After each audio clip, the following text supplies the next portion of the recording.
stop standing.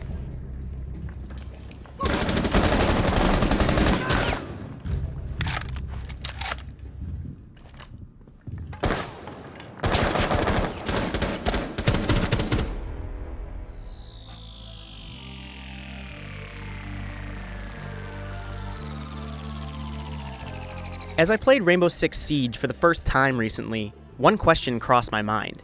Why did it take me 2 years to try this? At this point, I've been hooked for weeks. I practiced as often as I can.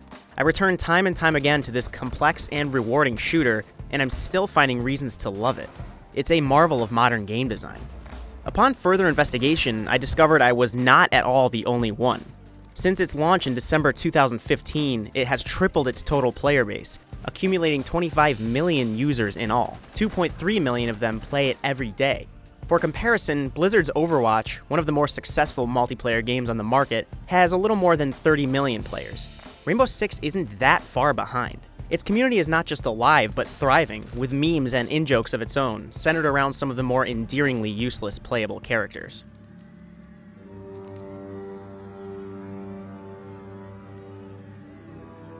Hurry. There is nothing to fear here. I won't let you die. I think Siege flew under the radar for a while because of several reasons. First off, it's worth noting that there wasn't much hype building up to its release. In fact, many actively resented Rainbow Six Siege, because in 2011, Ubisoft showed off Rainbow Six Patriots, promising a story-driven, morally complex shooter with single-player potential. When the publisher announced the shift to a multiplayer-based experience in 2014, it rubbed many people the wrong way. Siege was fighting an uphill battle before it even released. Secondly, its aesthetic doesn't do it many favors. While the Kevlar padding and riot shields are appealing for people who prefer the military look, they don't really convey what the game actually is: a hero shooter. If you took Overwatch, made it 10 times harder, more punishing, and focused largely on close quarters combat with destructible environments, you'd kind of have Rainbow Six Siege. Lastly, there's the unfortunate story of the game's launch.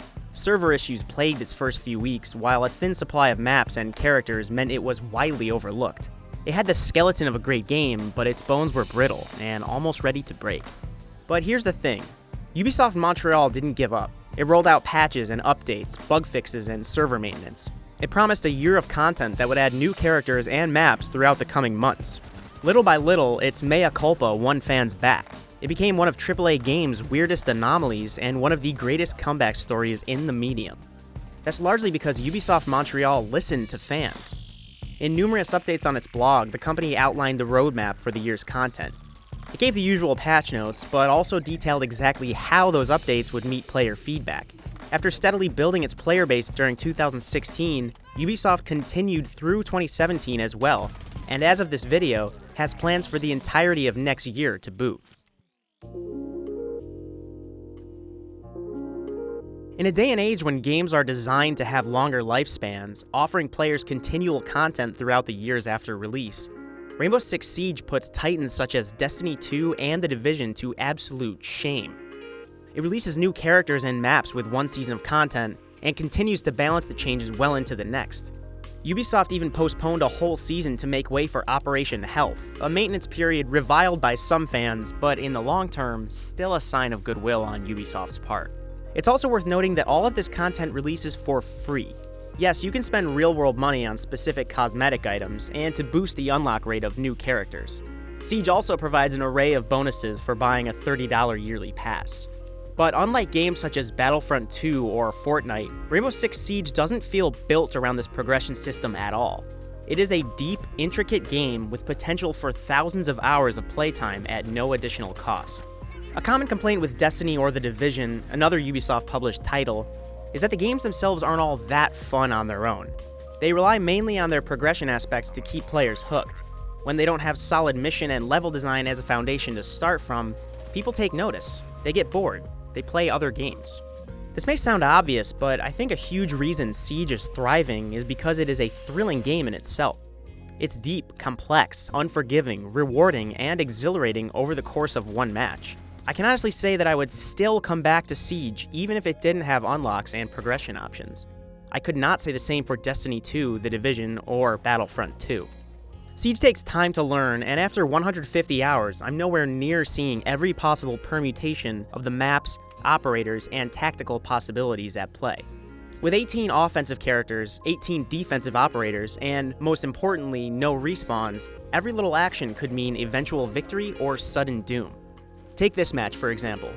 I'm using Valkyrie, the Navy SEAL known for her portable cameras that the defensive team can cycle through on their viewing devices. At first, I place the cameras on walls and ceilings at vital choke points. As the match continues, however, a teammate shows me something new. I can shred the upper part of a wall, toss one of my cameras into the gap, and now I can see 2 full rooms with no sheetrock in the way. I doubled my field of view with a trick I never considered before. Of course, in this match it didn't really help me because my teammate shot me square in the face, but anyway, it was a cool trick regardless. Here's a bigger picture example. One of my favorite operators, IQ, uses a device that can scan for electronic objects through walls, floors, and ceilings. It's super useful against characters such as Jaeger and Bandit, heroes with defensive gadgets that make life harder for any attacking team. But on House, a map set in a serene suburb, IQ's scanning device becomes even more useful. Most of the walls, floors, and ceilings are made of wood, and so you can destroy defensive objects easier with bullet penetration. By gauging the scenario, selecting the right operator, and using her device to the fullest, I help my team to a tense victory. And in a game that almost demands communication among teammates, Rainbow Six Siege has a community that's oddly willing to embrace newcomers. There are definitely elitist players who look down on newbies, but I've also seen countless videos of people being guided through their first few matches, learning the ins and outs of environmental destruction and bomb defusal. Now, here's the best part of all this, and I think this is the secret to why Rainbow Six Siege continues to grow. If you started playing Siege today, it would not feel like a 2-year-old title. The game has been continually updated to remain relevant. It has a welcoming community willing to teach newcomers, and there are millions of other rookies also going through the same learning process as you.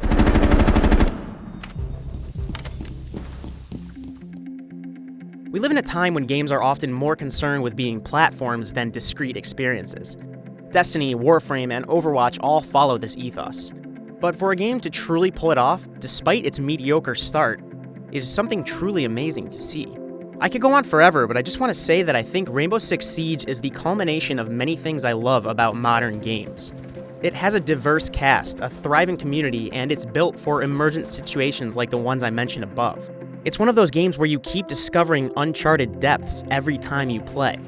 It's been a long road since its shaky launch, but now there's no question.